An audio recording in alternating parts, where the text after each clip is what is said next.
హైదరాబాద్ లో సంచలనం సృష్టించిన ఫామ్ హౌస్ పేకాట క్లబ్ లో గుత్తా సుమన్ కింగ్ పింగ్ గా మారాడు. అసలు సూత్రధారి అతడేనని పోలీసులు గుర్తించారు. నాగశౌర్య ఫామ్ హౌస్ తో పాటు నగర శివార్లోని మరికొన్ని ఫామ్ హౌజుల్లో ప్రైవేట్ క్యాసినోలు నిర్వహిస్తున్నట్టుగా ఆరోపణలున్నాయి. తెలుగు రాష్ట్రాల్లో రాజకీయ నేతలతో పరిచయాలు పెంచుకొని పేకాట క్లబ్బులు నడుపుతున్నట్లుగా అనుమానిస్తున్నారు. ఫామ్ హౌజ్లను అద్దెకు తీసుకుని మరీ పేకాట ఆడిస్తున్నాడని తేల్చారు ఎస్ఓటీ పోలీసులు. ఇప్పటికే గుత్తా సుమన్ ఫోన్ ను స్వాధీనం చేసుకున్నారు పోలీసులు. అందులో 20కి పైగా ప్రముఖుల నెంబర్లున్నట్టుగా గుర్తించారు. దీనికి సంబంధించి ఎస్ఓటీ పోలీస్ కార్యాలయం దగ్గర మా ప్రతినిధి రాధాకృష్ణ ఫోన్ లైన్ లో సిద్ధంగా ఉన్నారు. రైట్, లైవ్ లో మనకు మరిన్ని అప్డేట్స్ అందిస్తారు. రాధాకృష్ణ, ఎస్ఓటీ పోలీసుల నుంచి ఎటువంటి ఇన్ఫర్మేషన్ వస్తోంది? మొత్తం కింగ్ పింగ్ మొత్తం సుమనే అని తేలుస్తున్నారు. మొత్తం 30 మందిని కూడా ఇక్కడ ఎస్ఓటీ కార్యాలయం నుండి ఉప్పర్పల్లి కోర్టుకు తరలించారు. మొత్తం 2 బస్సుల్లో ఇక్కడ నుండి తీసుకొని వెళ్ళడం జరిగింది. ఈ ఉదయం నుండి కూడా వాళ్ళని ఇక్కడ ఇన్వెస్టిగేషన్ చేయడం జరిగింది. వాళ్ళకి సంబంధించిన స్టేట్మెంట్స్ అన్ని కూడా రికార్డ్ చేశారు. ఈ కేసులో ప్రధానంగా మొదటి నిందితుడిగా గుత్తా సుమన్ని ఇందులో ఉంచడం జరిగింది. గుత్తా సుమన్ కుమార్ ఇతను ఈ కేసులో అతనే మొత్తం కూడా ఈ ఫామ్ హౌస్ని కెసినోగా మార్చి అక్కడ మొత్తం కూడా పేకాటను ఆడించినట్లు కూడా మొత్తం గుర్తించడం జరిగింది. అతన్ని ఈ కేసులో A1 నిందితుడిగా ఉంచారు. అతని తర్వాత ఇంకా 30 మందికి సంబంధించి ఎవరైతే ఈ కేసులో పట్టుబడ్డ వాళ్ళు ఉన్నారో వాళ్ళందరి పేర్లు కూడా నమోదు ఈ FIRలో చేర్చడం జరిగింది. CRPC సెక్షన్స్తో పాటు ఇటు gaming act, Telangana state gaming act కింద కూడా కేసులు నమోదు చేయడం జరిగింది. దీనికి సంబంధించి ప్రధానంగా సుమన్తో పాటు ఫామ్ హౌస్కు సంబంధించిన లీజ్ పేరుతో ఉన్న రవీంద్ర ప్రసాద్ ఎవరైతే నాగశౌర్యకు సంబంధించిన తండ్రి ఉన్నాడో అతనికి సంబంధించిన నోటీసులు కూడా ఇవాళ ఇవ్వడం జరిగింది. అతను రేపు స్టేట్మెంట్ రికార్డ్ చేసే అవకాశం కనబడుతుంది. అతను నార్సంగి పోలీస్ స్టేషన్కి రేపు స్టేట్మెంట్ ఇవ్వడానికి రానున్నాడు.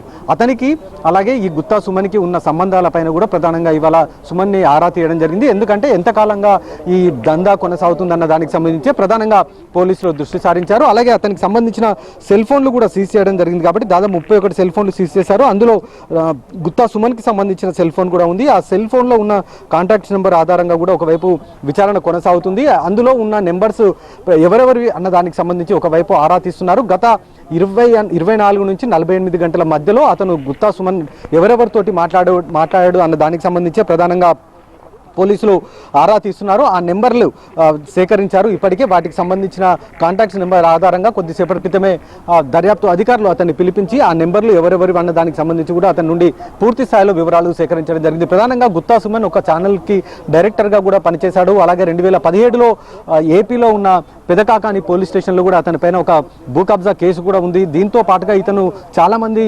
అమాయకులకు ఉద్యోగాలు ఇప్పిస్తానంటూ కూడా మోసాలు చేసినట్లు పోలీసులు ఇప్పటికే ఆధారాలు కూడా సేకరించారు. అలాగే రియల్ ఎస్టేట్కి సంబంధించిన ఫ్రాడ్ కూడా ఇతను చేసినట్లుగా కూడా గుర్తించడం జరిగింది. ఒక NGO సంస్థను ఏర్పాటు చేసి ఆ సంస్థ పేరు మీద డబ్బులు కూడా వసూలు చేసినట్లుగా కూడా గుర్తించడం జరిగింది.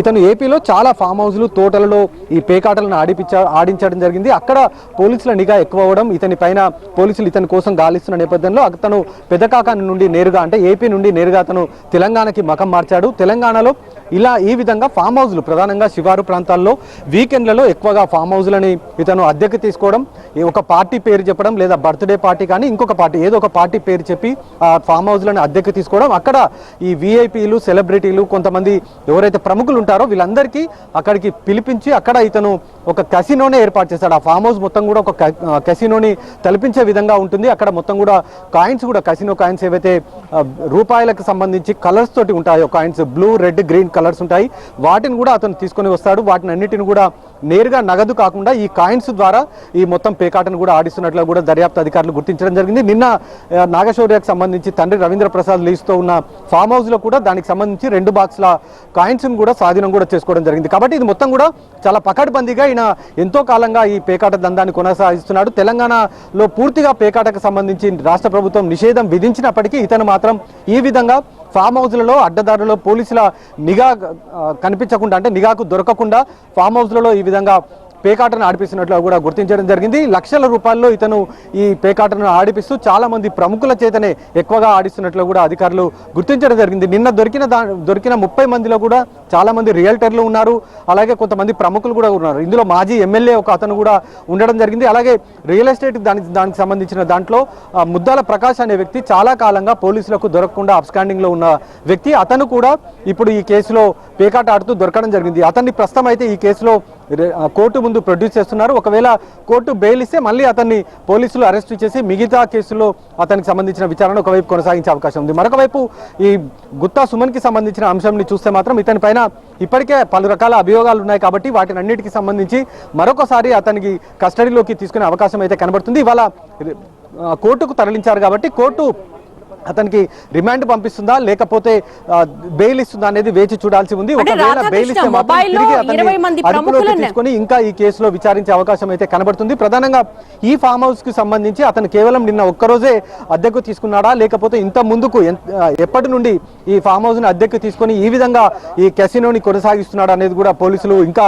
నిగ్గు తేలాల్సి ఉంది. కేవలం ఒక మాంచిరేవుల ఫామ్ హౌస్ ఒకటే ఉందా లేకపోతే శివారు ప్రాంతాల్లో ఇంకా అనేక రకాల ఫామ్ హౌజులు ఉన్నాయి, చాలా మందికి సంబంధించిన ఫామ్ హౌజులు ఉన్నాయి. వాటిని అన్నిటిని కూడా ఇతను ఏమన్నా పేకాట శిబిరాలుగా మార్చాడా అనేది కూడా తేల్చాల్సిన అవసరం ఉంది. కాబట్టి ఒకవేళ రిమాండ్కు తరలిస్తే మాత్రం అతన్ని కస్టడీ కోరే అవకాశం కూడా కనబడుతుంది. కస్టడీలోకి తీసుకున్న తర్వాత ఈ మొత్తం వ్యవహారం కూడా వెలుగులోకి వచ్చే అవకాశం అయితే కనబడుతుంది. ప్రస్తుతము నార్సింగి ఎస్ఓటి కార్యాలయం నుండి మొత్తం నిందితులను అందరినీ కూడా 30 మందిని ఉప్పర్పల్లి కోర్టుకు తరలించారు. మరికొద్ది సేపట్లో వాళ్ళని ఉప్పర్పల్లి కోర్టులో ప్రవేశపెట్టనున్నారు నార్సింగి పోలీసులు. దేవి. రాధాకృష్ణ, ఆంధ్రప్రదేశ్ అలాగే తెలంగాణకు సంబంధించిన కొంతమంది రాజకీయ నేతలతో పరిచయాలు పెంచుకొని వాళ్ళ బ్యాక్గ్రౌండ్ లోనే నడుపుతున్నట్టుగా కూడా తెలుస్తోంది.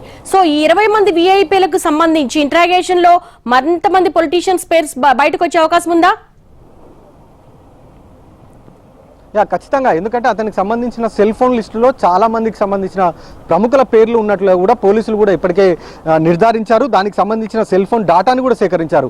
సుమన్కి సంబంధించిన ఫోన్ నుంచి గత 48 గంటలుగా అతను ఎవరెవరికి కాల్ చేశారనేది చాలా కీలకంగా మారనుంది. ఎందుకంటే అతను ఎందుకంటే అతను పేకాటకు సంబంధించి రావాలంటే ఖచ్చితంగా అతను వాళ్ళని ఇన్వైట్ చేయాలి. కాబట్టి అతను పలానా ప్రాంతంలో ఈరోజు ఇక్కడ నేను ఈ పేకాట శిబిరాన్ని అంటే కెసినోని ఏర్పాటు చేస్తున్నాను కాబట్టి వచ్చి వినియోగించుకోవాలంటూ కూడా చాలా మందికి ఇతను ఇన్వైట్ ఇస్తూ ఉంటాడు. కాబట్టి ఆ 48 గంటల క్రితం అతను ఎవరెవరితోటి మాట్లాడాడు అనేది చాలా కీలకంగా మారింది. దాదాపు 100 మందికి పైగా కూడా ఫోన్ కాల్ లిస్టును అతను మాట్లాడినట్టుగా పోలీసులు గుర్తించడం జరిగింది. ఆ ఫోన్ కాల్స్ అన్నిటిని కూడా నెంబర్స్ అన్నిటిని కూడా సేకరించారు. ఆ నెంబర్స్ ఎవరెవరివి అనేది ప్రస్తుతము డేటా మొత్తం కూడా వివరాలన్నీ కూడా ప్రస్తుతం సేకరిస్తున్న పరిస్థితి ఒకవైపు కనబడుతుంది.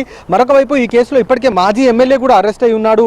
అలాగే రియల్టర్లు కూడా ఉన్నారు. ఒక వాసవి గ్రూప్కు సంబంధించిన రియల్టర్ గ్రూప్ సంస్థకు సంబంధించిన వ్యక్తులు కూడా ఉన్నారంటే చాలా మంది వరకు ప్రముఖులే ఉన్నట్లుగానే మనకు తెలుస్తుంది. అంటే బిజినెస్ మెన్స్ ఎక్కువగా ఇతనికి పేకాట వైపు ఎక్కువగా వస్తున్నట్లు కూడా మనకు తెలిసింది. ఈ సుమన్ ఇలాంటి వాళ్ళనే టార్గెట్గా పెట్టుకుంటాడు.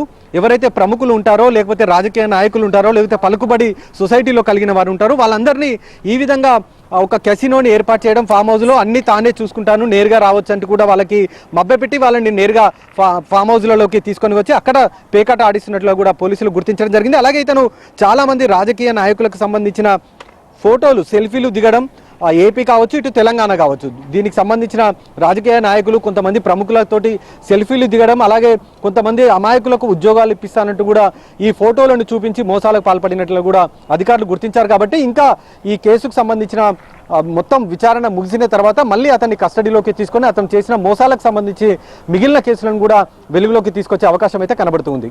All right Radhakrishna.